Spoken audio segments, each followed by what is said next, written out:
大家问千万字，大家要跟大家做伙来捌一日。人咧讲，食头路千万唔通在即晚节。今仔日要甲大家小解这一日，咱同齐来看到这读做节之一节第4条。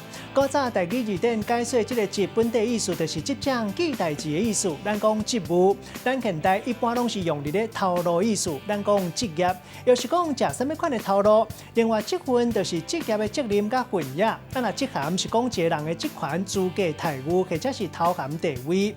其中职位的职柄，又是咱咧讲的职权。你公司食头路的员工，咱讲是职员。另外食头路接掌某一个事务的位，或者是官职的位，咱讲是职位。